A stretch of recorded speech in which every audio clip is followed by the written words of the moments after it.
Gifting Blackwell, a freshman here, right at Central, doing his thing. It was for freshmen. People all over the revolution in the course. So let's get a break here. We'll come back into this ESPN 2 101.3's pregame show here at the Bradley Medical Center broadcast booth, part of the Moravian Medical Group. Back in 2 minutes.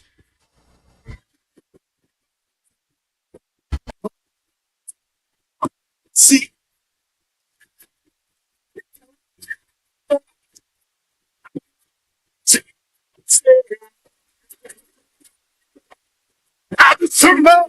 Now,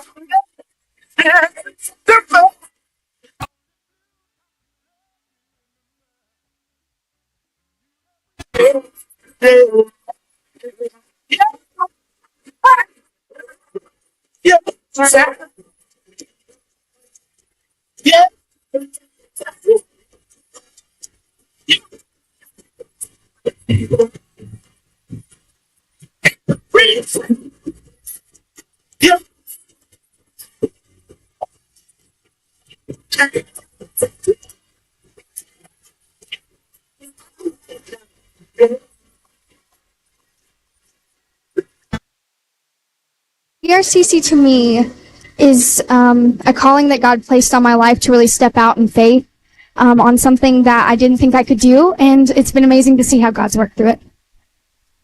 CRCC stands for Crossroads Community Church, but we're a church that our vision is to be a life-giving church in our community.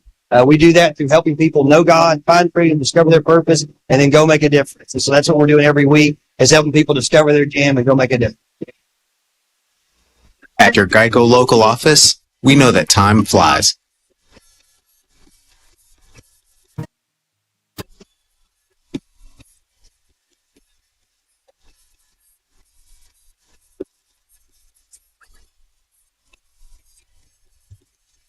But when you bundle your coverage with Geico, you could save money all year long. Contact your local agent to get personalized service and even more savings. I am the Bear Stadium, where it's a beautiful night for football. The sun has finally gone down out of our eyes there, and it's going to cool off pretty rapidly here.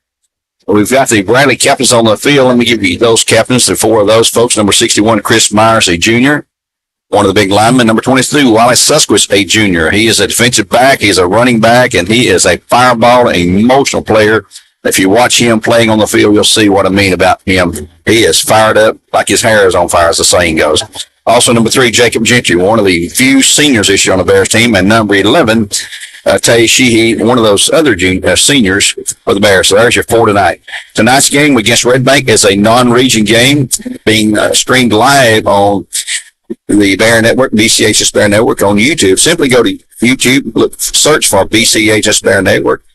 Click on that to follow that. And we have all of our programs there, all of our interviews you hear each week on the radio.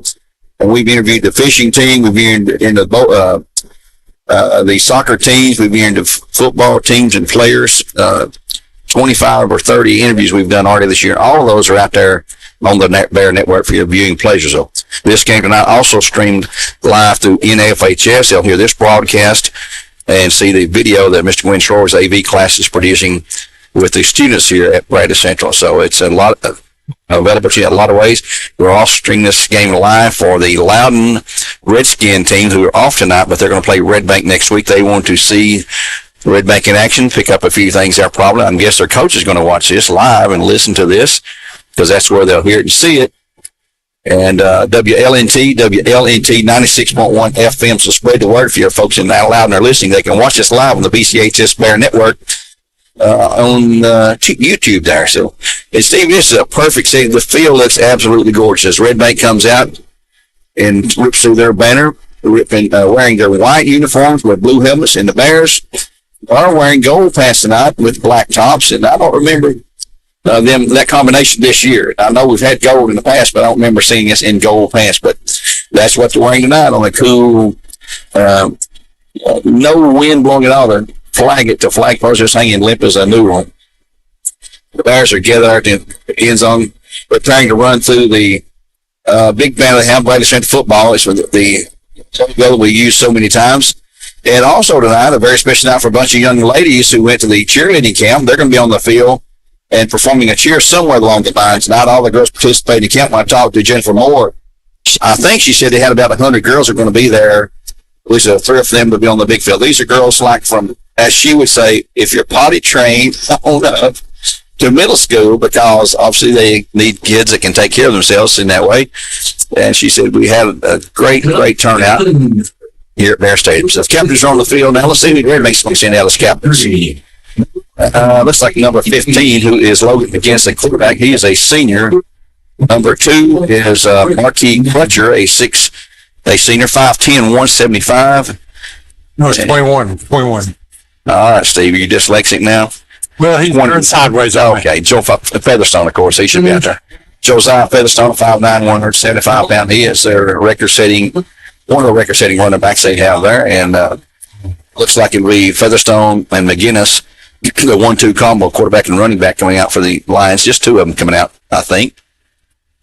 The officials are waiting, and when they give the go-ahead, they'll go out. Maybe wait for the Bears to run through their banner down there. I'm not sure what the holdup is exactly, but they'll do something here in a moment. The referee's looking toward the end zone like he wants them to come out first. By the way, on our sister station tonight, Cleveland High School is at Maryville. We'll try to keep you updated on that game as it develops. And Walker Valley is hosting Pure Academy School out of Memphis. They played them last year, and I don't know if they're private. Bradley played Innovation Academy, 3 weeks ago? 4 weeks ago, and they were a magnet school. And here come the Bears. A county funded magnet school. Innovation was. We thought this a private school until we got there and talked to their staff and so forth.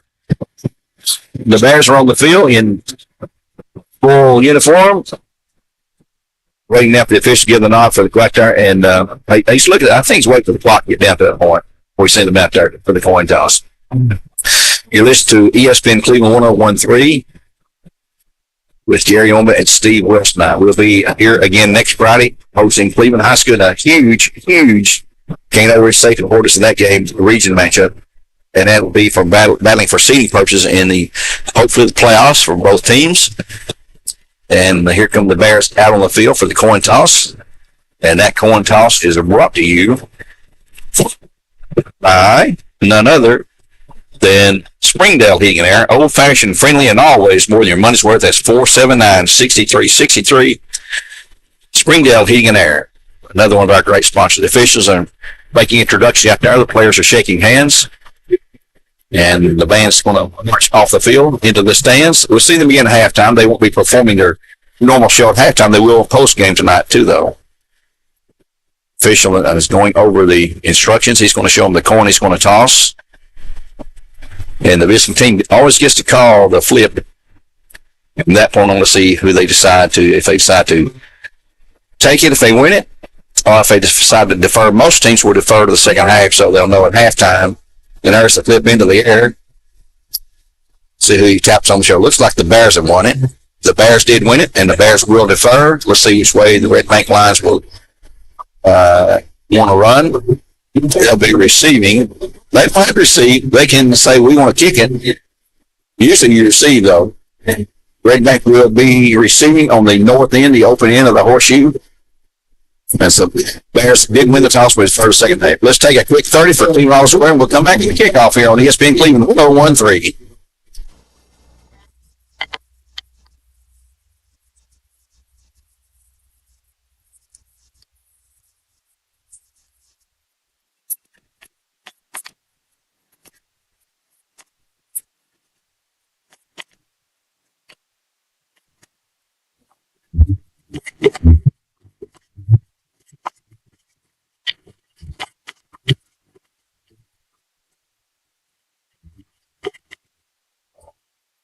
McDonald. Kickoff here on ESPN Cleveland, where our game's brought to you by Wholesale Supply Group.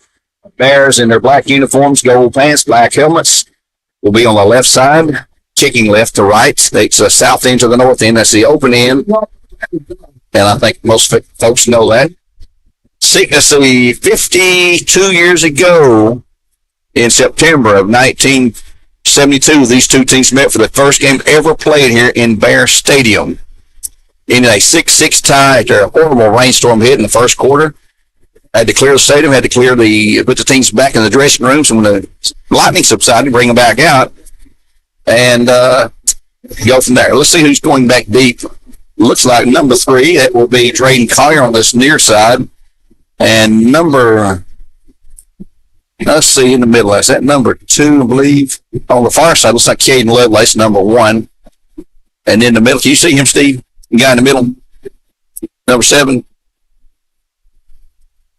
That may be 7. I'm not sure yet.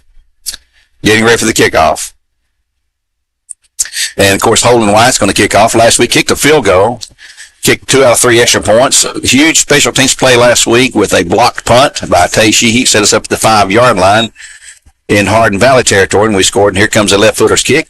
A high spinner going to be taken at the 13 to the 15, 20, 25, 30, 35. And he was one step from breaking. That was number 10 on the return. Now, that is Sean Carter on the return. And I think he was brought down by Jacob Gentry for the Bears on the tackle that time. So it'll be 1st and 10 for the Lions at their 39-yard line for the first snap of the game coming up here shortly on ESPN Cleveland 101.3, a non-region game with the Lions. We'll close out with 2 region games here with Cleveland at Bearden the next 2 Friday nights, and that'll be the end of the regular season. Man, it flies by. In the backfield, McGinnis, number 15. Logan McGinnis. Is that Featherstone behind him, number 21, or is that going to be Merritt? We'll know in a moment when he turns. We can get the I number. believe. I don't think it's Featherstone. And it will be hit in the backfield. When he breaks free and runs to the line, he's going to have close to a first down. That's number 4. That will be Oliver Perry. I'll let Scott on the attack for the Bears. Let's see if they mark it out. He's going to be about 3 yards shy at the 46-yard line. 2nd down and 7 coming up. No, 2nd and 3 coming up after a 7-yard gain for number 4. That is Oliver Merritt. He is a junior running back, 5'5", 190. He is solid. Not big and tall, but solid. And he's in the I-back position, or the I formation.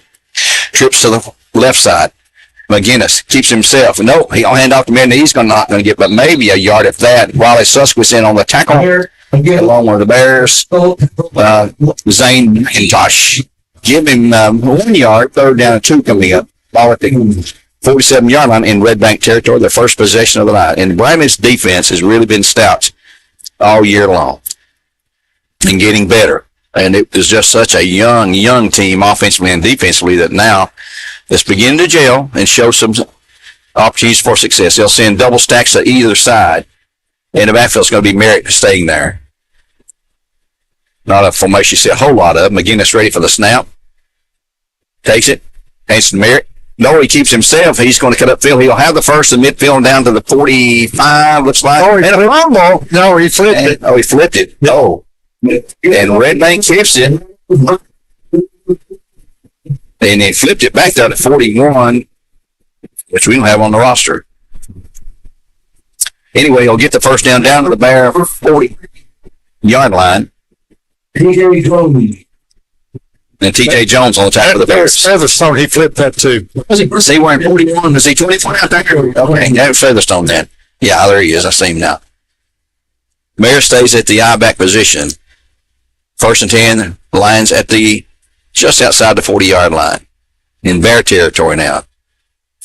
McGinnis shifts over Featherstone. He's going down the field. McGinnis rolling back to pass, looking, throwing out in the flat's going to be complete. And then brought down, that's the Featherstone, number 21, brought down immediately by number 3, of course, is Jacob Gentry. A gain of 5, 2nd and 5, coming up for the Lions at the Bear 35 now.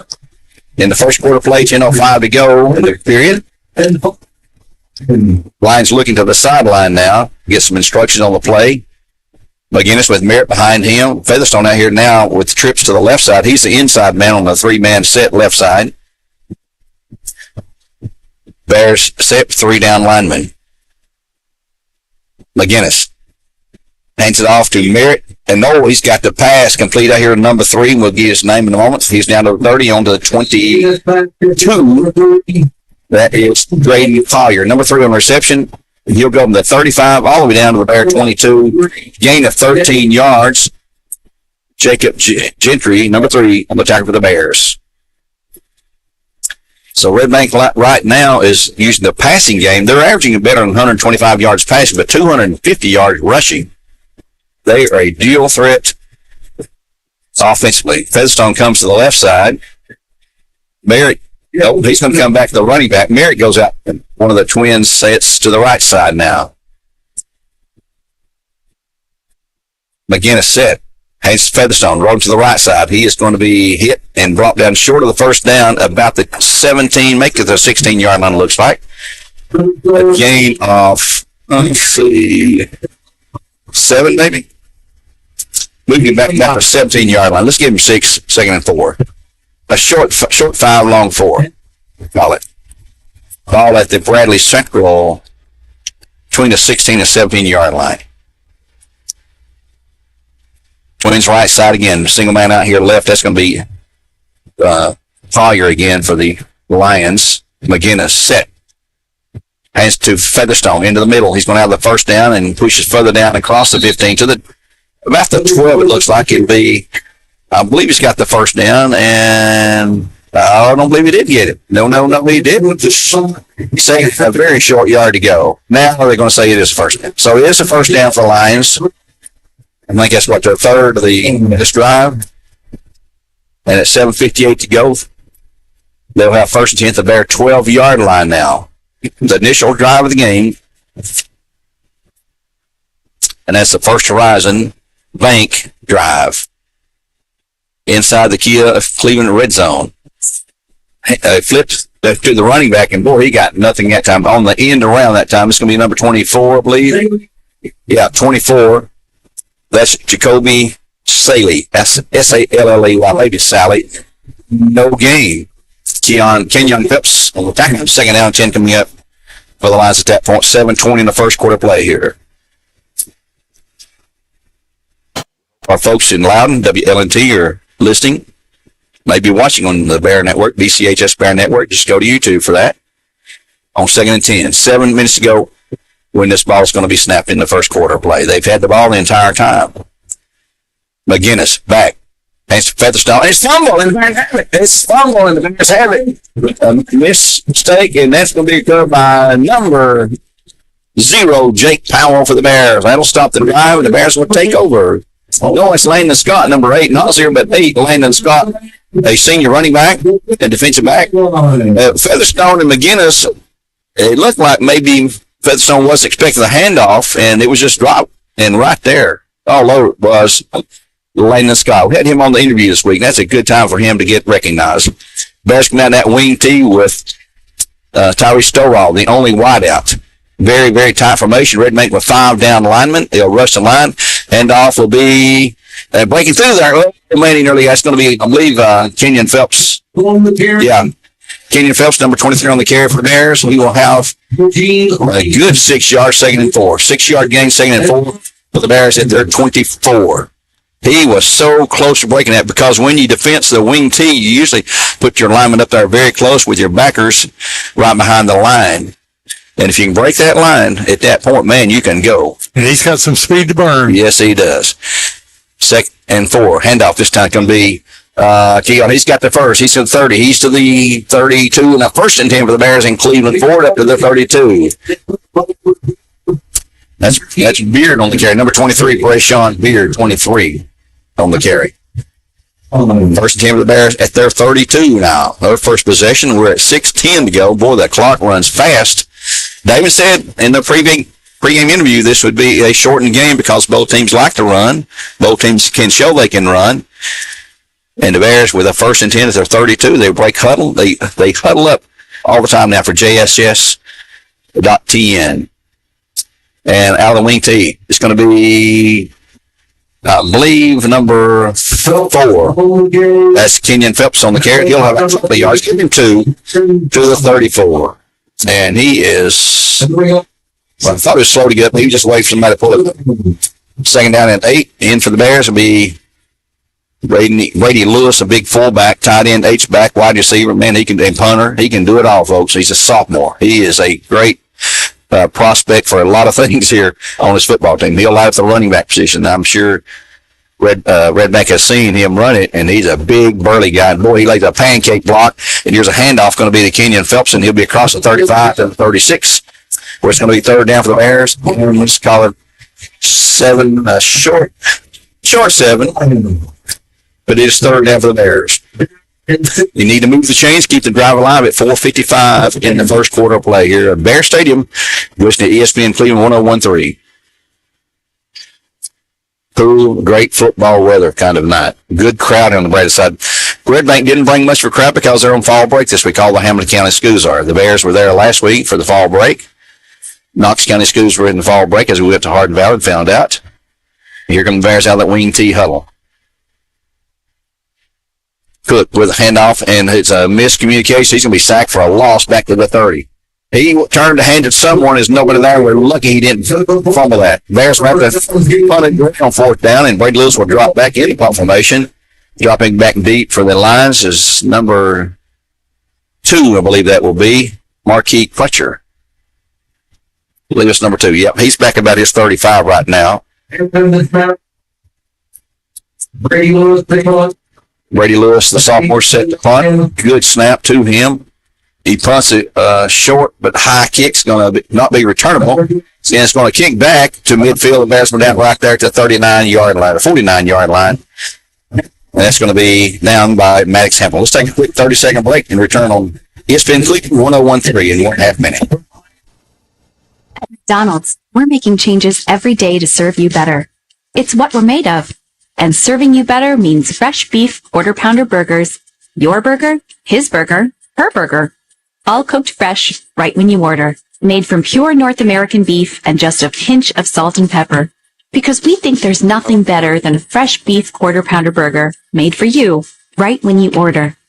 And that's just one way we're showing you what we're made of. Over Merritt lined up in the backfield on first down and 10. Trips to the right side, including Featherstone, the inside of the 3 players. Single down here wide to the left. McGinnis will hand it to Merritt, and he has hit and stopped behind the line. Man, he was nailed. Let's get the numbers. Number 25, of course. That is Andrew Carroll, and number 8, Landon Scott. Made my interview with him this week, got him fired up. But, man, he is all over the field tonight. Recovered that fumble. And it's going to be second down and 12 after a loss, but number 4 of that is going to be Merritt. They'll send the same formation out. Trips to the right side.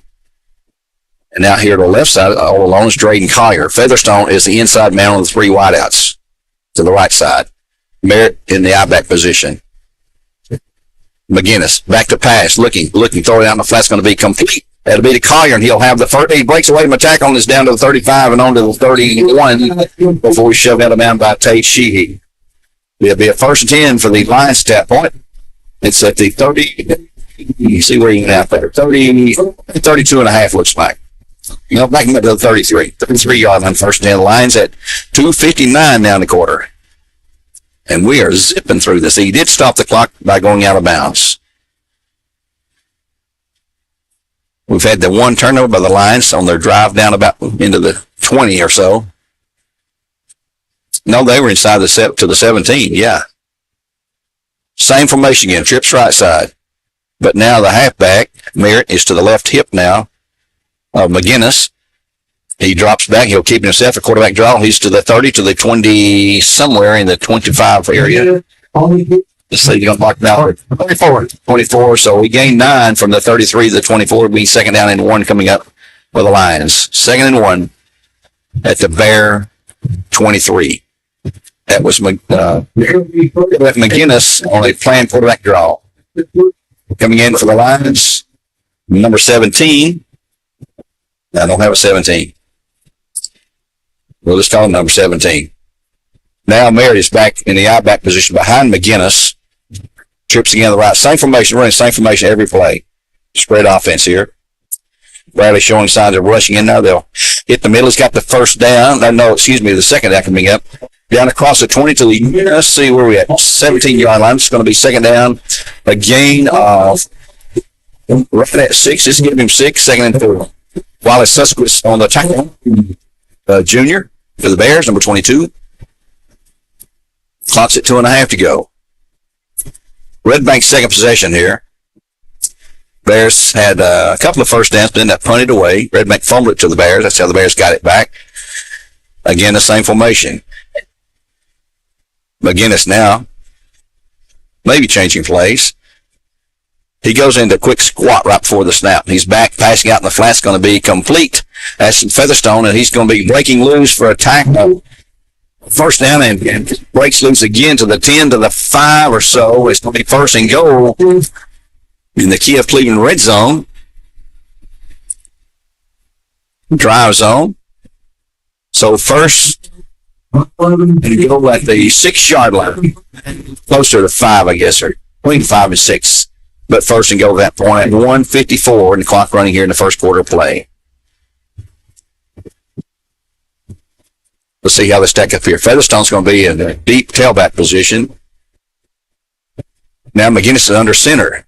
Merritt's the first back, and behind him is Featherstone. McGinnis under center this time, first time tonight. He'll take the snap, pitch to Featherstone into the backfield. He's going to get a yard or two and plunge and push and shove, and he is just shy of the first down or touchdowns. Going to be second to go at the 1 yard line. Scott on the tackle, and Scott again. Second to go from just outside the 1 yard line. Now they clear the flares. We can see where the ball's placed down. 1:08. This quarter's just about over. See if he goes under center again here. Looks like he will. Yes, he will, with Merritt and Featherstone in the backfield. Guinness in his crouch.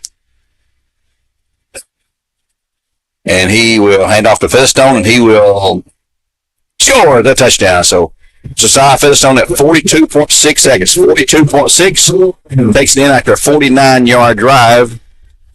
And it'll be a 6-0 game in the Lions with the point after attempt coming up. Their kicker's number 44. That is Joseph Thompson, a sophomore. We watched him kicking one up. Not exceptional range, but accuracy. So here comes the attempt by Thompson at 42.6. His kick is high, spinning through, and it is good. Time on the field, 42.6 to go, 7-0. Lions over the Bears. We'll be back in 30 seconds with a Red Bank kickoff here on ESPN Cleveland 101.3.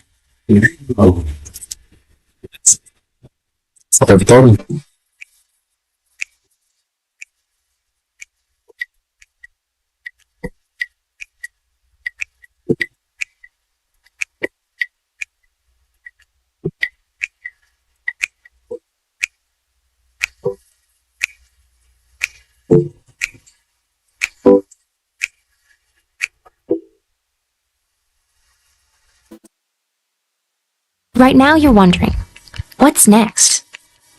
Well, Lee University specializes in helping you find your next path.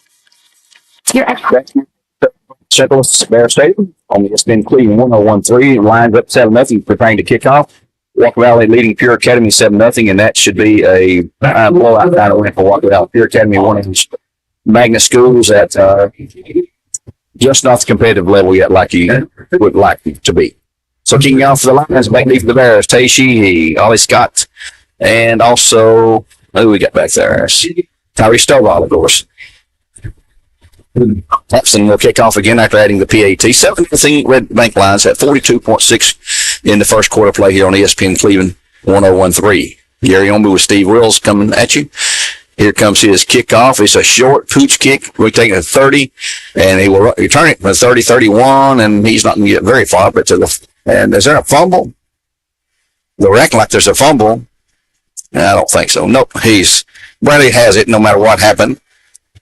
And return that time was by number 12, Caden Cantrell, a freshman.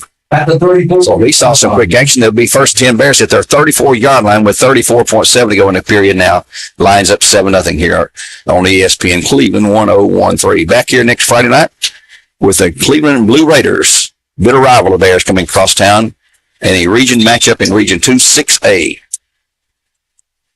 Bears play cuddle. Tyree Stovall wide to the left side on the far hash mark where they'll snap this ball out of that wing tee. Hand off to Kenyon Phelps into the middle. He's going to be hit, and there's a flag, and he breaks free for about 3 or 4, but probably going to have a holding call here is my guess. They'll stop the clock at 27.6. And it's obviously, typically that's a holding call at that point. Sometimes a face mask. Let's see what they're going to mark. Here comes the indication of the official.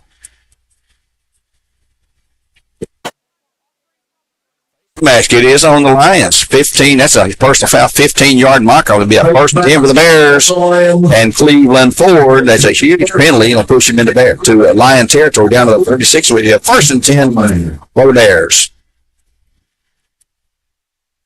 So that's a huge flag. They're going to start the clock with 27 seconds to go as the Bears break huddle. Tyree Stowe out to the right side here. The Bears still on the far hash mark where they'll snap the ball. Getting out of the wing tee. Man in motion will be Brayshawn Beard. They're going to hand off to the fullback up the middle, and he's going to move it up 1, 2, 3 yards or so. There's a swarm of people. Landon Scott that time with the carry down to the 41-yard line, a 5-yard gain, 2nd and 5. That'll be the last play of the first quarter here, as we end the first quarter play here at their stadium. Let's take a 1-minute timeout. Come back for the start of period number 2 of the Bears, 2nd and 5 coming up at the Lion 41. 7-0 Lions on top. McDonald's is honored to serve our communities. McDonald's would like to give the opportunity to come join their team at one of their 11 locations. McDonald's has 5 locations in Cleveland and locations in Athens, Sweetwater, Madisonville, Etowah, Ocoee, and Ottawa. It's as simple as texting APPLY to 38000 or dropping by one of their 11 locations for an application. They offer flexible schedules, tuition assistance, and competitive wages. Come join the winning team at your local McDonald's.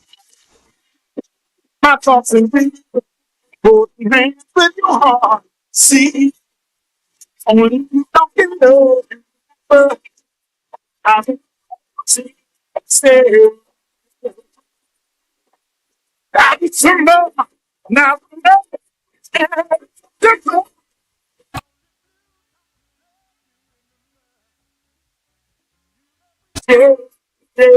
Second and 5 for the Bears at the 41. Let's see the handoff this time. It's going to be Kenyon Phelps. He's going to be getting the first down and just pushing that pile down to the 35 and on to the 31. Be a first and 10 for the Bears, and Cleveland Ford will pick up 10 yards on the play.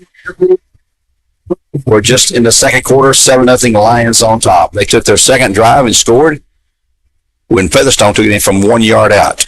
2nd and go. 31-yard line, 32-yard line, let's call it. It is the 32-yard line. Bradley quickly to the line this time. Tucker, Cook under center, hands it off to Phelps. He's down to the 30, to the 25, and on to the 24. Another nice pickup. Oh. And now a fumble going the other way. Red Bank may take it all the way this time. I didn't see that. But down the field running is going to be all blocked down by the quarterback, Tucker. Cook. That's Featherstone, I believe. My goodness. 19 or 29-yard line, knocked out by Tucker Cook. He fumbled, had a first down, and I'm not sure what happened. Phelps lost the handle on it and turned over the Bears. We've had too many of those this year, but that's part of the game. So the Lions first 10th, the Bears 31 at 11-17 and a half, and they're up 7-0. So a huge flip of the field there, and man, those are murders, Steve. Yeah, I mean, you just, with the inexperience we got, it's hard to keep coming back and coming back. Here come the Lions from the sideline. Have to change the possessions. So each team has lost a fumble now. They'll send 20s to the right side. In the backfield, it's going to be Merritt and out of the shotgun again now. Since they're out away from the drive zone, McGinnis hands it to Merritt. He's going to spin free after a yard, maybe 2, down to the 30, into the 29. I believe we've got the 29. A 2-yard gain, 2nd and 8. Andrew Carroll, the sophomore, and another tackle over the Bears. He's going to be a good thing as well. Grandson of Dennis Carroll, former All-State player. His name is on the All-State list in the end zone. So 2nd down and 8 coming up at the Bear 29. Bears been the main ball carrier. They've got Featherstone out at wide receiver a lot. They got the double stack on the right side, single man left. Clay clocks at 10 for Bradley Concrete, Lamb Con.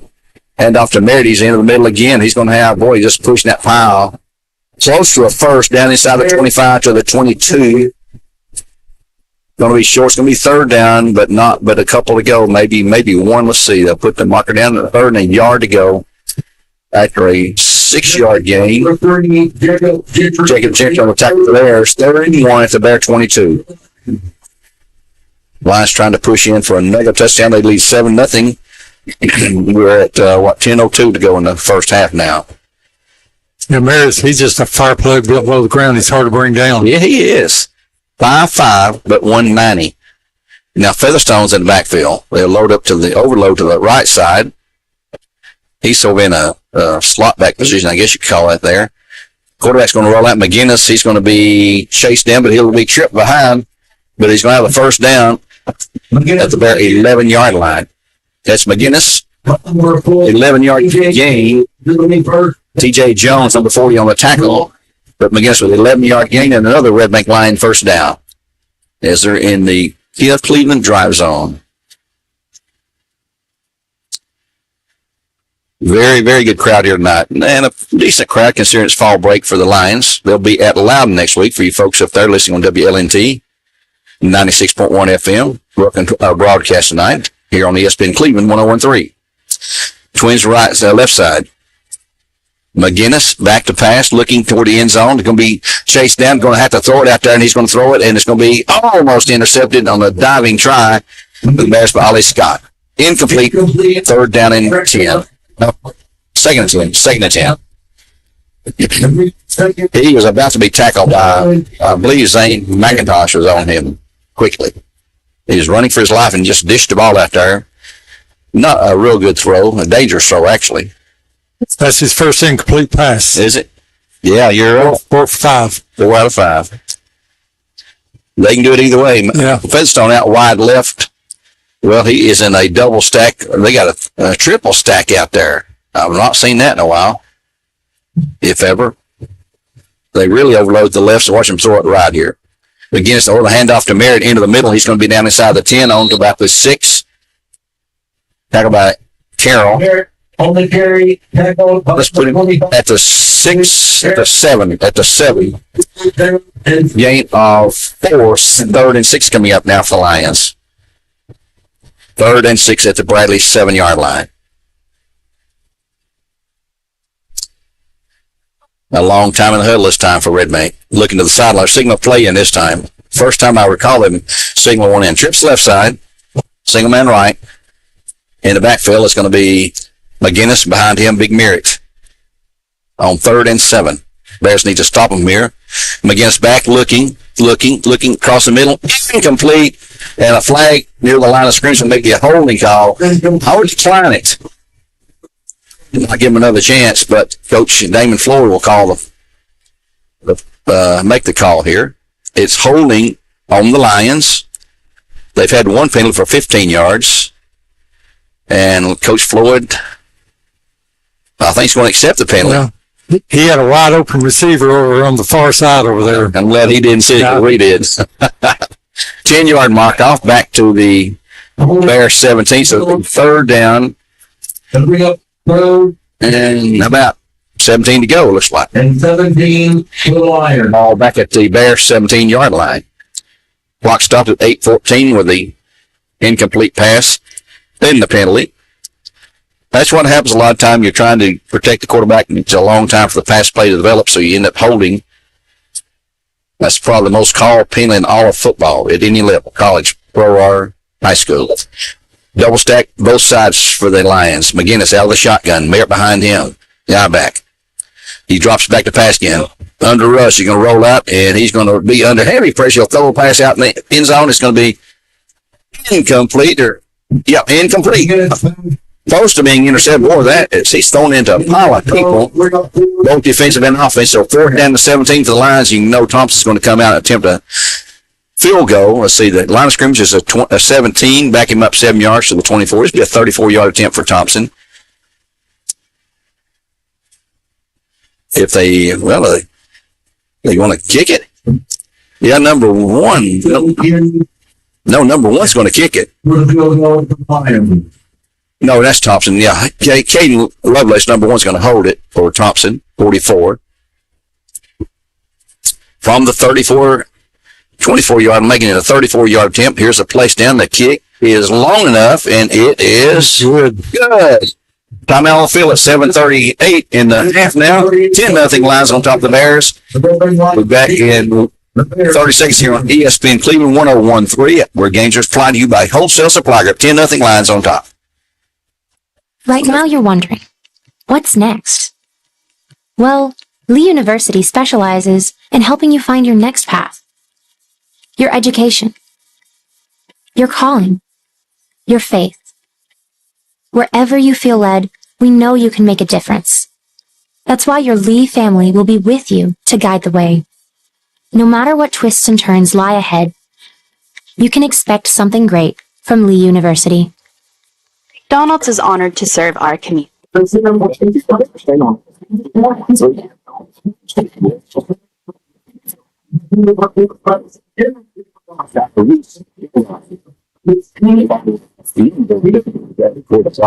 He's usually the man in the middle. Dave Sheehy, number 11, one of our few seniors. He is on the home side. The last time they kicked it, I don't know if that was intentionally or just miscue by Thompson, but he kicked it. We took it back to the 31-yard line or so. So Red Bank takes advantage of the fumble recovery and gets a field goal. There's another high, short pooch kick. It's going to be taken at the 32, 31 maybe, trying to go right, left, and he's going to get outside us to the, the midfield, and there's the Bears. It's going to be Tay Lindsay. Tay Lindsay, a young sophomore, returns to the 50-yard line. So special teams play has been extremely good in the last couple of games for the Bears. Tay Lindsay. He is a sophomore for the Bears. First 10 Bears at the 50-yard line, right on the midfield stripe. Tyree Stovall, wide left. You see the Bears, they've not thrown a pass yet, No. have they? They've not even attempted one. Out of the wing tee. Now there's a hold up for some reason. Now, here we go. Get the ball set. Hand off this time to Kenyon Phelps, trying to go left side. He'll go 1, 2, 3 yards. They're trying to rip the ball away from him. I see what they're doing now when they're over here. And he'll pick up about 3 yards. Yep, 3 yards. It's going to be second down and 7 to go after a 3-yard gain for number 4, Kenyon Phelps. It's only the Bears' 11th play from scrimmage Wow. in this game. Red Bank's had 24. Cleveland Maryville scoreless after 1. Scoreless after 1. Walker Valley up 7-0. Red Bank up 10-0 here. Second and 7 for the Bears. There's the Red Bank 47. This will be Brady Lewis up the middle. He'll have a yard or so down to the 45. That's got to 46. Give him 1 yard. 3rd and 6 coming up. Like the 1 yard game, but big number 88, who does a lot of things for the Bears. He's a sophomore. A big sophomore. 6'2", 220. Initially started as a tight end, H-back position, but with the shift to the wing T, he's a fullback when he's in the game almost every time. And if he's not carrying the ball, he'll put a pancake block on you. Bear set. This will be Phelps trying to get left side. He's going to be hit, bounced away from one guy, the 45, down to about the 42 or so. He's going to be short a couple of yards out of bounds. That's Featherstone on the tackle. It'll be 4th and 2. And we've got a Red Bank player down. So let's take a quick timeout where the line's up 10-0 at 6:08 in the half. And we'll be back in 1 minute here on ESPN Cleveland 101.3.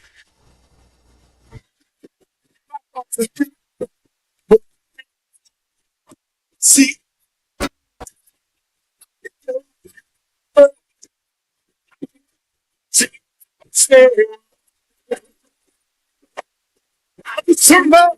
Now,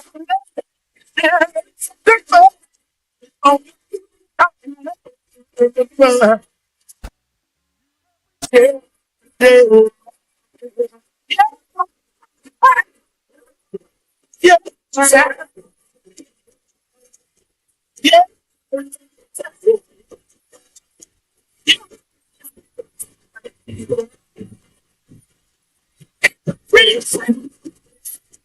Yep.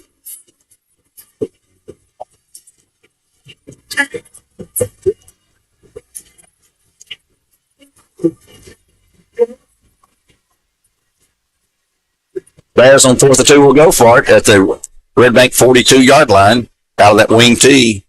And it'll be Phelps into the middle. He is going to get the first down across the 40 down to the 36-yard line. First and 10 for the Bears.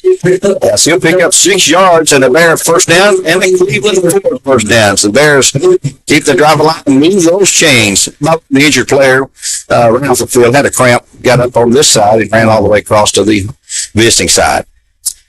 Just inside the 37-yard line now for the Bears in Red Bank territory.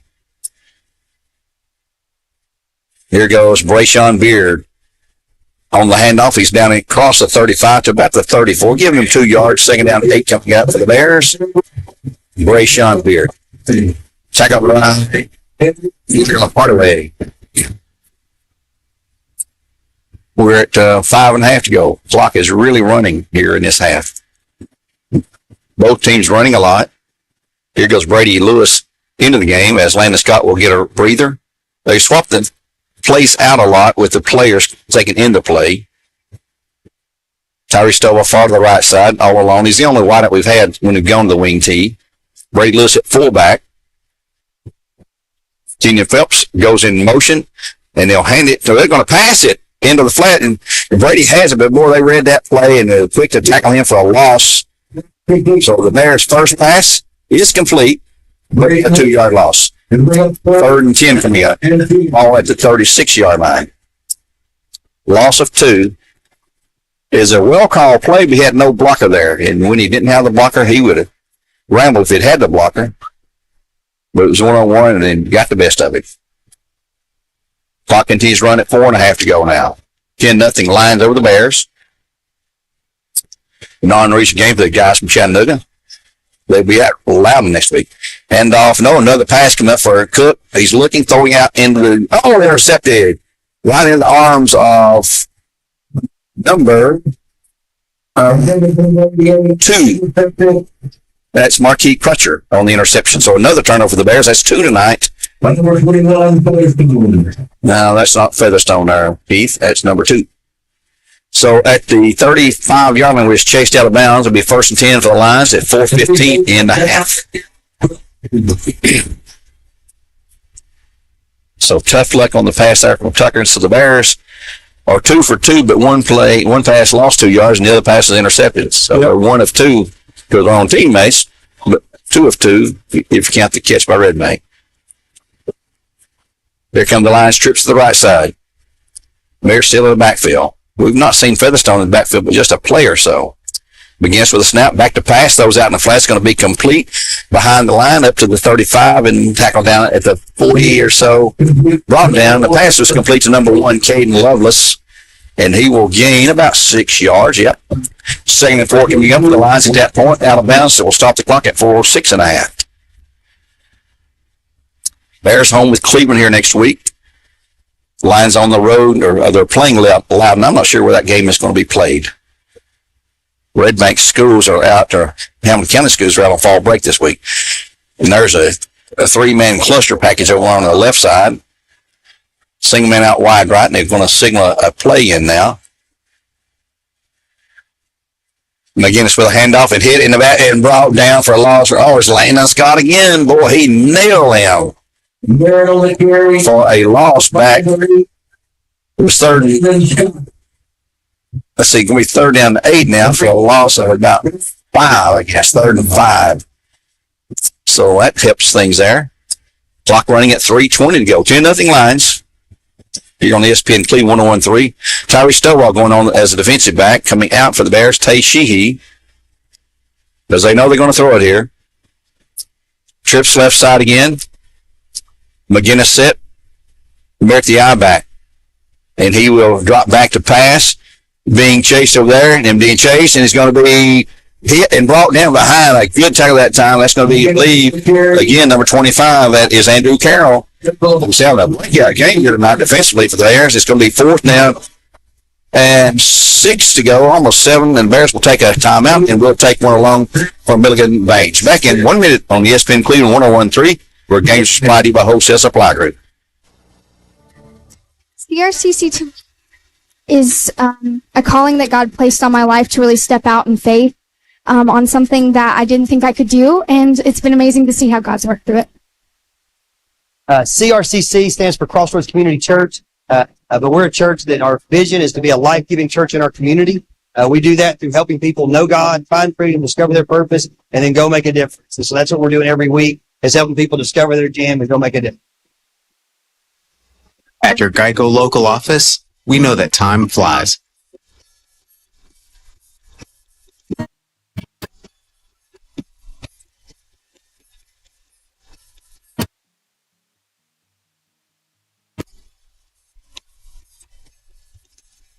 But when you bundle your coverage with Geico, you could save money all year long.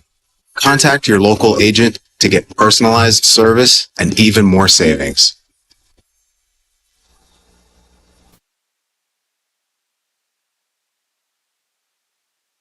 Caden Lovelace playing to a high punt, not going to go too far. It's going to hit. Get out of the way, guys.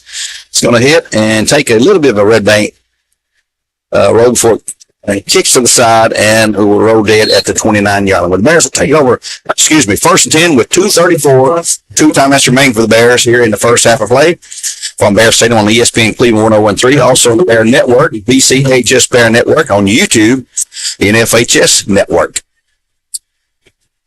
Being carried live tonight on radio station WLNT on 96.1 FM out of Loudon, who will take on these lines next week. Loudon off tonight. They had a free night for the radio.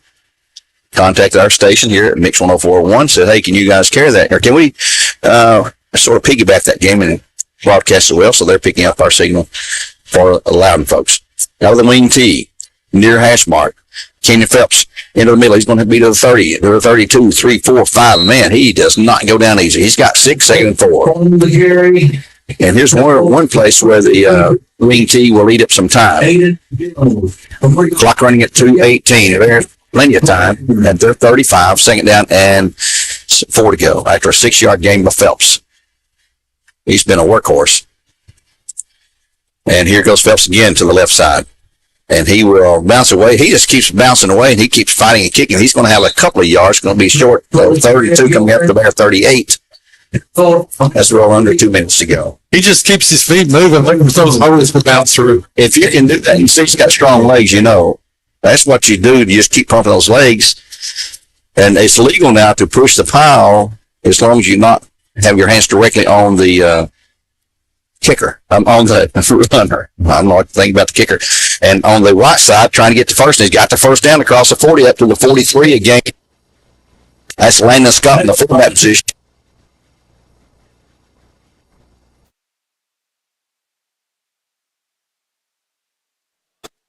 Minute 29. Timeout's been back. Tyree Stovall wide up, but not. Field to the 45, to the 40. Just a step away. Down to the 39. Let's see, the 40-yard line. Kenyon Phelps that time with the 43, a 17-yard gain. Bears in a 1st and 10 for the Bears. And Cleveland forward with 1:13 to go. He went out of bounds. No, he didn't go out of bounds. He did not go out of bounds. Clock running at 1:08. Good. Looking to pass. Throwing it. Going to throw it up, see if Tyrese can catch it, and he will fight for it, but be incomplete way down inside the 10. 2nd down, 10 coming out. Nice floater. They figured that Tyrese at 6'7" could out jump 2 defenders, and he could if he had got there, but they had one in front and one in back to knock it away. 2nd and 10 coming up with 58.1 seconds to go. 10-0 Lions on top of the Bears. And time's going to be called now by Red Bank. So let's take one from Milligan Van here on ESPN Cleveland 101.3. We'll be back in 1 minute with 58.1 to go in the half. 10-0 Lions over the Bears. For 1 minute.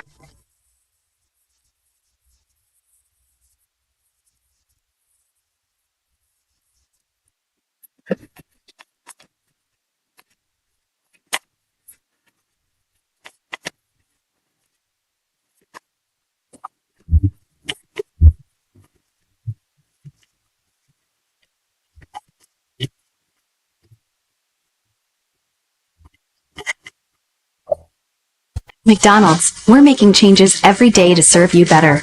It's what we're made of. And serving you better means fresh beef quarter pounder burgers. Your burger, his burger, her burger. All cooked fresh right when you order. Made from pure North American beef and just a pinch of salt and pepper. Because we think there's nothing better than a fresh beef quarter pounder burger made for you right when you order. And that's just one way we're showing you what we're made of.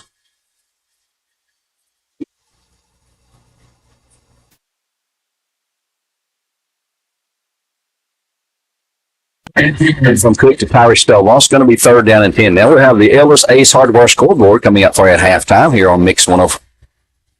Not Mix 104. We are on our sister station, ESPN Cleveland 1013. Cleveland trailing Maryville 7-0 on Mix 104 tonight. Walker Valley up 7-0 over Pure Academy on 99-1. 14 Walker. 14-0. And here's a handoff to Phelps going to the left side east of the 40 to 35. Spins free down to near the 30-yard line. Boy, he's close to the first down, but it's going to be short. 45 seconds to go, and the clock is continuing to run. Bears still have 2 times out remaining. And 3. It's going to be 4th down and 3. They say he was down further back than I thought. So 4th and 3 going for the course. Phelps inside is going to be hit and stopped, and they'll take the ball over. So on the 35-yard line, that 1st and 10 for the Lions with 25.1 to go in the half now, and they lead at 14-0. Excuse me, 10-0. I look down here in the end zone to see all the young ladies lined up in their vehicles, which are no longer automobiles. On the turf, you cannot have the automobiles. They're in golf carts. So the Bears had to give it up on downs at the 30-35. And they've got, 2 times that remaining as well as the Bears do. Bears have had 2 turnovers on interception and a fumble. So what are we on passing now, Stephen? Passing Bears are 1 for 4 and Red Bank is 5 for 7. Okay. Red Bank probably try to air it out here. They got Twins left side, Merritt in the backfield behind against the quarterback, and they'll hand it to Merritt. He's going to have 5. He's going to have 10. He's up to 40, 45, 50, midfield 45, and will not go down. He's down to the 44-yard line. And Red Bank's going to call time with 14 seconds to go in the half, and the Bear defense must come up for a stop here. So they'll take another timeout. Let's take one here from Milligan Vane on ESPN Cleveland 1013. We'll return in 1 minute for more live coverage.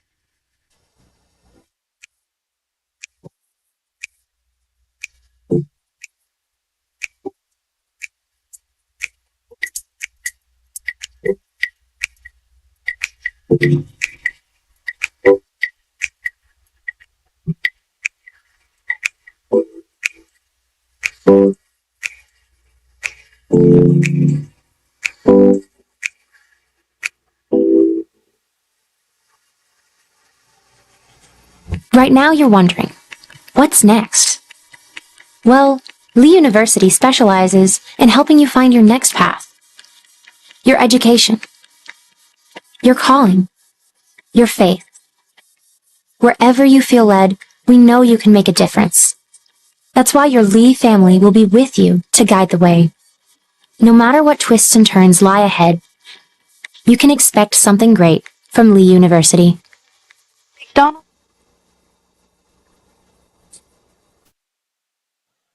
Thanks. Set. 1st and 10. Handoff. It's going to be Featherstone this time. He's going to be brought down. There's a face mask, I believe, coming up on the Bears, though, with 6 point. He's running at 4.4. And I believe I saw a face mask. No, it's holding on the Lions. Well, that'll make him take a knee. He lost yards on the play anyway.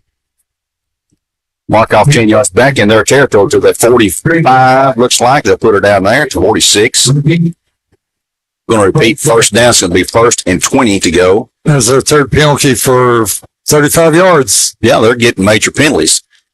4.4 to go in the half. They lead 10-0. The Lions over the Bears. The Battle of Animals here tonight. Red Bank, I just aired out 5 of them, see if he got lucky. Yeah. It's not like the NFL. If it's a long penalty on the pass, it's not spotted a foul in high school. And they're not even going to try to play. They're going to let the clock run out. So we'll go to the halftime here on Homecoming 2024 on ESPN Cleveland 101.3. With the Red Bank Lions on top of Brad Sim, 10-0 at the half. We'll take a 2-minute timeout and come back. We'll begin the homecoming festivities here shortly. Back in 2.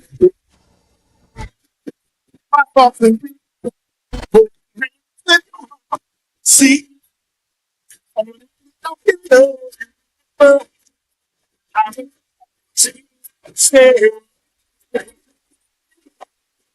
was now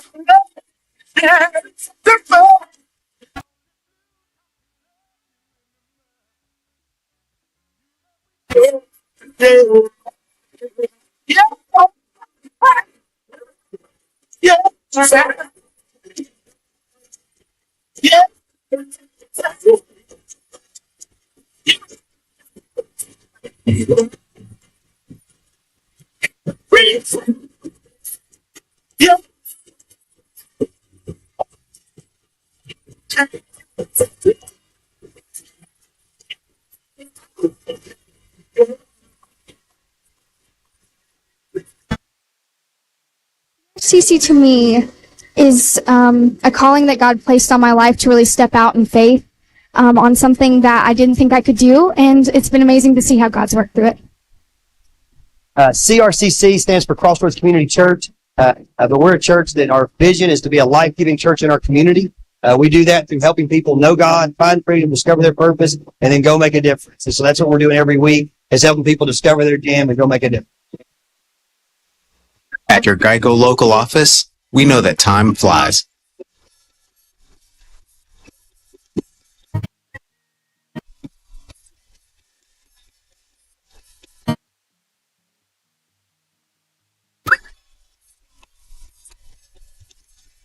But when you bundle your coverage with Geico, you could save money all year long.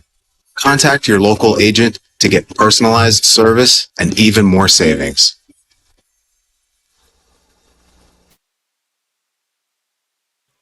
Here at Bradley Central's Bear Stadium, we're at halftime. We're in Midland Finance halftime show. 10-0, the Lions lead the Bears as we go to the halftime break.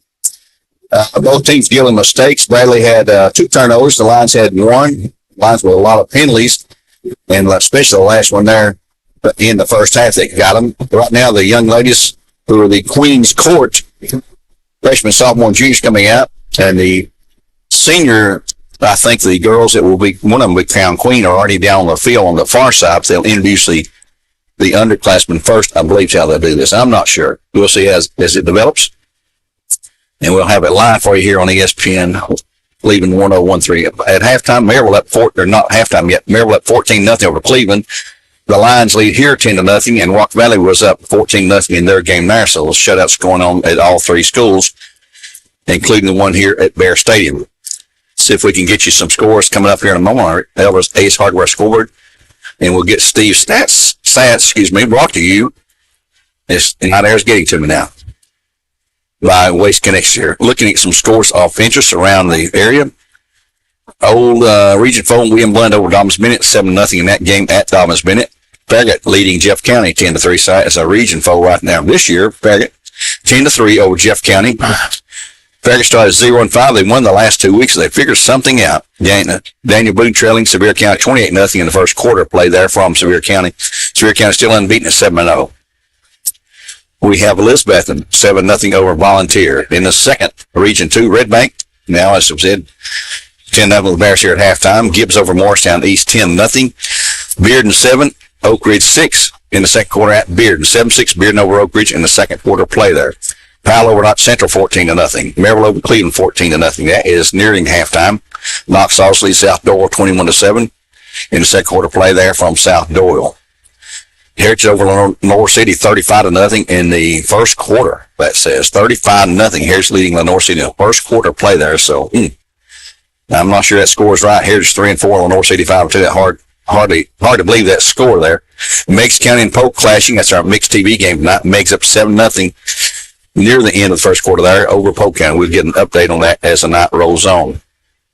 Walker Valley now leads Pure Academy 21-0. 5:10 to go in the second quarter of that game is in their halftime as well.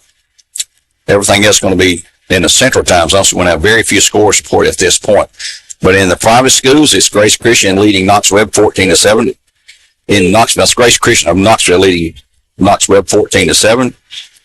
And that's the only private school we have there on Elvis Ace Hardware School Board. Let's take another time out here on Mid-South Finance Halftime Show. We'll be back in 1 minute with more live coverage on ESPN Cleveland 1013. For 1 minute. I may have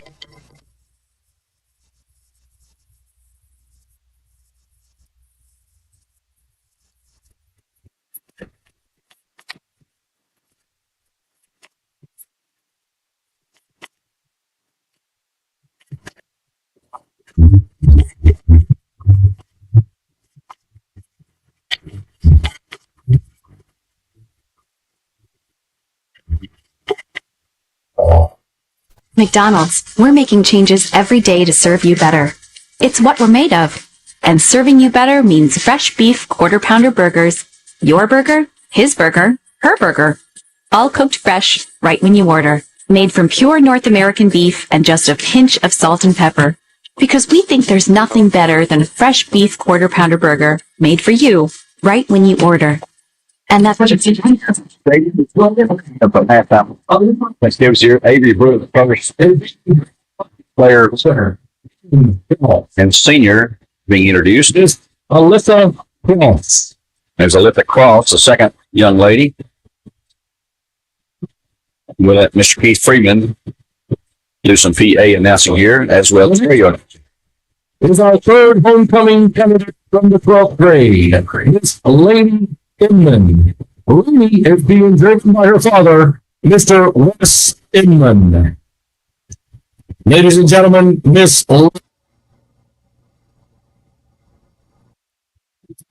So there's three of the senior candidates. In this part, we have our fourth homecoming candidate from the 12th grade, Miss Kiera Westfield. Here at Westfield. Is being driven by her father, Mr. Robert Westfield. There's your four senior candidates. They introduce the other young ladies.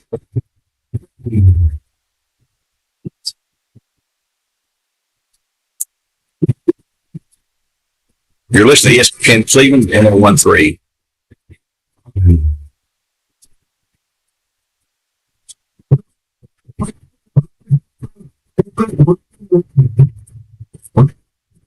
Megan Rice. She's a freshman. I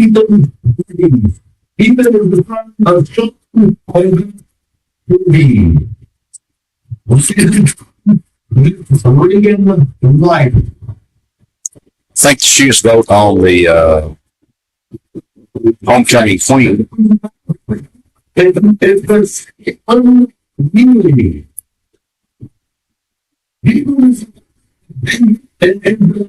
Let's take another break here. We're not going to pick up much of the audio here. Let's take a break here on ESPN Cleveland 101. We'll return into this in your Mid-South Finance halftime show. 10-0 halftime, the Lions over the Bears. Back in 2 minutes.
And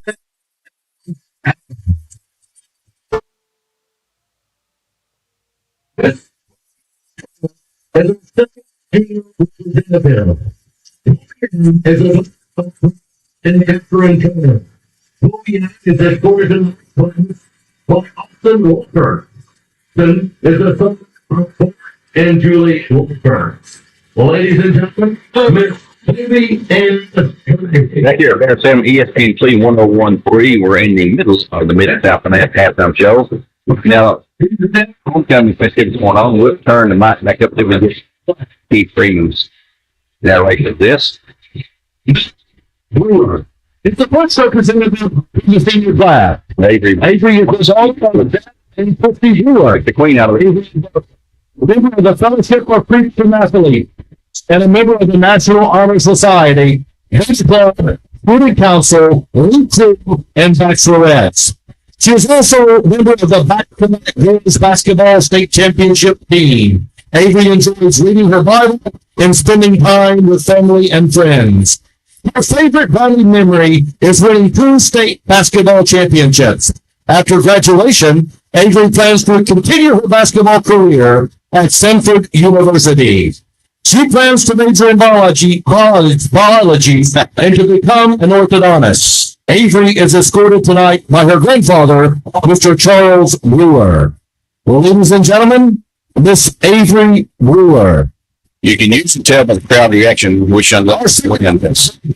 senior class is Miss Alyssa Jane Cross. Alyssa is a daughter of Jeremy and Michelle Cross. Alyssa is a member of the volleyball team, Becca and Linku. She enjoys playing volleyball, the outdoors, and spending time with family and friends. Her favorite memory is becoming close with the girls on the volleyball team. After graduation, Alyssa plans to attend college to become an interior designer. Alyssa is escorted tonight by her brother, Gideon Cross. Ladies and gentlemen, Miss Alyssa Cross. 2 more to go for the crowning of Our next representative from the senior class is Miss Lainey Reese Inman. Lainey is a daughter of Wes and Tina Inman. Lainey is a member of the volleyball team, Bachelorettes, Beta Club, Student Council, Link Crew, and Educators Rising. She is the student body president and the Fellowship of Christian Athletes leader. Lainey enjoys playing volleyball, going to work, and spending time with friends and family. Her favorite memory at Bradley is attending all the sporting events with her best friends, supporting one another.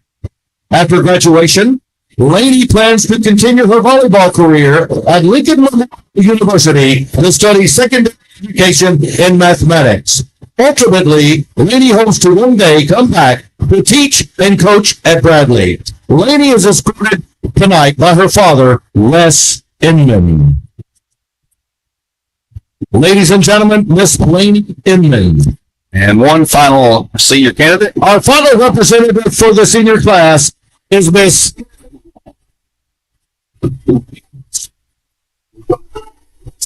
Kiara Lily Westfield.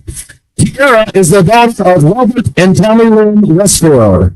Kiara is a varsity football and wrestling cheerleader. She's a member of Student Council, Link Crew, PUSA, and Bachelorettes. Enjoys hanging out with her mom, watching football with dad games at the TV, and being with her friends. Her favorite Bradley Central memory is finally getting to experience school with her cousin Lainey and getting so close they will basically become sisters. After graduation, he plans to attend college to become a registered nurse to work and delivery. He is escorted tonight by her father, Robert Westfield. Ladies and gentlemen, Miss Kiera Westfield. Principal Patrick Spangler will go out with last year's queen. They'll announce the winner of this year's. And I'm ladies Now, and to the floor is Central High School Principal, Mr. Patrick Spangler. The final girl tonight is Emery Hamilton. Emery is a daughter of Christian and Kendra Hamilton. Kendra is a freshman English teacher at Bradley. Emery is in Miss Calfee's second grade class at Oak Grove Elementary. Emery enjoys playing basketball, spending time with her family, crafts, and Legos. When she grows up, she wants to be a teacher, just like her mom. Our crown bearer is Cutter Thompson. He is the son of Tanner and Emily Thompson. Tanner is a math teacher and baseball coach here at Bradley Central. Emily is the nutrition field director for Bradley County Schools. Cutter is in Miss Camp's first grade class at North Lee Elementary. Cutter loves drawing, building with Legos, and taking care of his chickens. When he grows up, he wants to be a sheriff. Sister Spangler is escorting Miss Kimsey Turner, homecoming queen of 2023, who will assist in the planning of our new queen. Kimsey is a daughter of Brad and Catherine Turner. Kimsey is attending Tennessee Tech University on a cheerleading scholarship and majoring in pre-occupational therapy. Here comes a magic moment, folks. Ladies and gentlemen, and now, without further ado, the 2024 Bradley Central High School homecoming queen is Alyssa Cross. Alyssa Cross. And now coming. So Alyssa Cross will come forward to get her tiara. And while they're doing all that, just taking another break, come back with Steve Stats and 2 minutes here on ESPN Cleveland 101.3. Lions up 10-0 of the Bears at halftime. And where's the Mid-South Finance halftime show? Back in 2 minutes with Steve Stats, brought to you by Waste Connections.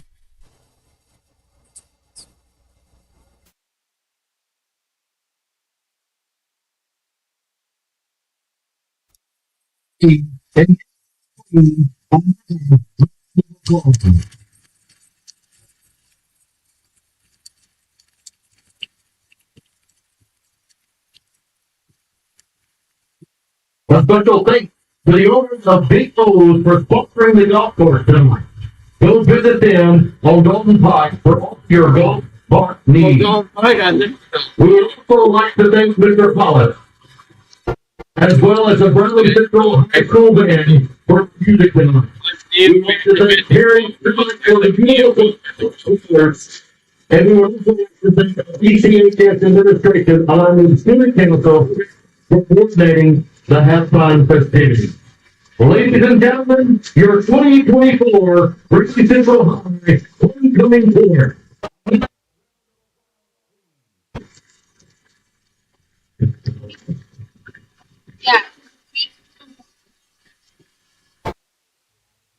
It's just kind of.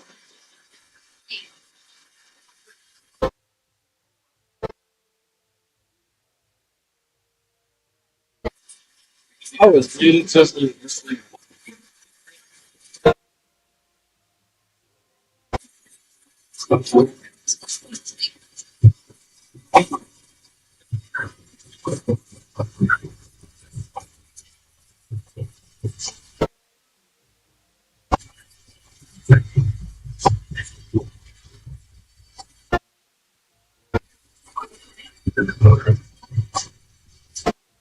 Back here at Bear Stadium, it's 10-0 halftime. The Lions over the Bears as we begin with the Mid-South Finance halftime show on ESPN Cleveland 101.3. Where again, you're also supplied to you by Wholesale Supply Group, our great friends there. Steve, let's take a look at the Waste Connection stats that you have, the unofficial, but very close, I'm sure. I hope so. I mean, give a shout out to Mr. Rowland. I mean, I'm sitting in his chair and I feel honored to do that. So we hope you're doing the best, guy. For Red Bank, they run 30 offensive plays to 25 plays to Bradley.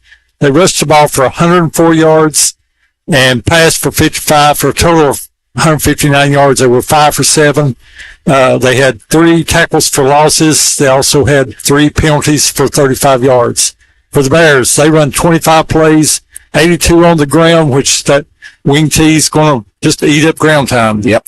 17 yards through the air for a total of 99 yards. The Bears had 2 tackles for losses, 0 penalty. Penalty-free game for them. That's great. Yeah. Leading rushers for the Bears is Kenyon Phillips for 57 yards. Rashawn Beard for 9. Landon Scott 10. Brady Lewis 1. And through the air, I've got Lewis down for 17. Bears had, 2 turnovers with an interception and a fumble the first half. The Lions with 1 turnover. The festivities are over for the homecoming festivities for homecoming 2024. The Lions coming back to the field. Haven't seen the Bears return yet. They're going to put probably 3 minutes back on the scoreboard here. Cleveland was trailing 14-7. Still in the first half. They must have had a 7:30 or later kickoff than. Yeah, I think they kicked off late. Joe texted me we were like the 8-minute mark, and he said finally kicking off. So something must have been going on. Okay, so they're trailing 14-7 that game there at Maryville tonight in a big region game there. Also, Walker Valley 35-0 in their game with Pure Academy, that being at Walker Valley. The Cleveland game will mix 104.1 with Terry and Greg. And Jacob and Andy have the call for Walker Valley on 99.1. That's WCLE Cleveland 99.1. Here is ESPN Cleveland 101.3. 10-0 Lions at halftime. As the clock comes down to 0, but the Bears are not even back out on the field, so they're going to put at least 3 minutes back on the board after the halftime. Again, Aletha Green, I believe was her name. Aletha is her first name, Green, crowned the homecoming queen for homecoming 2024 here. Next week, looking at what's happening next week, the Bears will be hosting Cleveland. That's Friday, October the 25th. Bearden will be at Morristown West in their game. That's a non-region game for them. They've already completed the reach except for hosting Bradley. Bradley will be hosting Cleveland right here, as we said a few moments ago. Farragut will be hosting Hardin Valley Academy. And then Maryville will face their big rival, Alcoa, and that will be at Maryville next week. Maryville 7-0, unbeaten, ranked number 3, I believe, this week in the AP Top 10. The region standings have Maryville on top at 7-0, 3-0 in the region. Bearden behind them at 4-3 overall, and 3-1 in the region. So just a game behind Maryville, but that loss was to Maryville, so it would have a tiebreaker even if Maryville did lose a game. Cleveland 5-2, 1-1 going into tonight's action. Farragut 2-5, 1-2. Brad Central 3-4 and 1-2, tied with Farragut, but Farragut has a tiebreaker since they beat the Bears here a couple of weeks back. And Hardin Valley in the cellar 1-7 and 0-3 in the region. So Hardin Valley is really the only one eliminated from playoff possibilities here. So it's Maryville, Bearden, Cleveland, Farragut, Brad Central, and Hardin Valley top to bottom in the region standings. It's 10-0 here. The Lions on top of the Bears. They did put a couple of minutes back on the scoreboard. Let's take one final 1 minute time out here on ESPN Cleveland 101.3, and we'll return after these words from our sponsors on the Mid-South Finance Halftime Show. Right now you're wondering, what's next? Well, Lee University specializes in helping you find your next path. Your education. Your calling. Your faith. Wherever you feel led, we know you can make a difference. That's why your Lee family will be with you to guide the way. No matter what twists and turns lie ahead, you can expect something great from Lee University. McDonald's is honored to serve our communities. McDonald's would like to give the opportunity to come join their team at one of their 11 locations.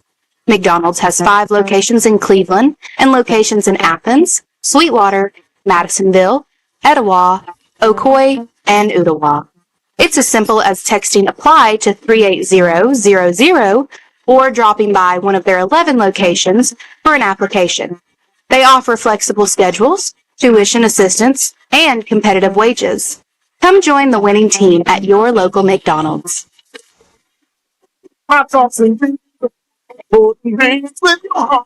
See, only you can know you. See, say, I just know now.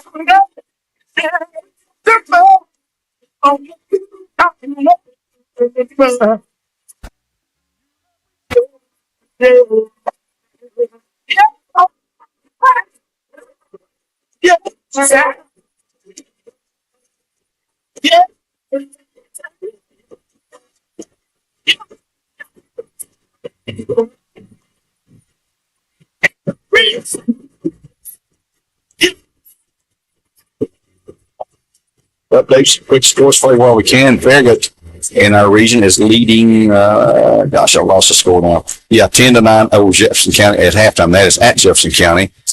We also have Bearden leading Oak Ridge 14-6 in the second quarter at Bearden. 10-0 got score here. The Red Bank Lions over the Bears. McMinn Central, first time we've seen this score. Kingston 17, McMinn Central 7.